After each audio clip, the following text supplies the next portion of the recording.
தென்னங்கிளையும் தென்றல் காத்தும் குயிலும் ஆடிமானே ஒன்ன தினம் பாடும்.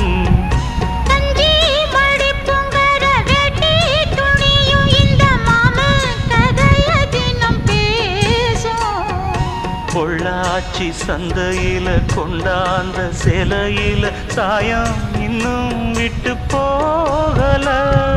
பண்ணாரி கோயில்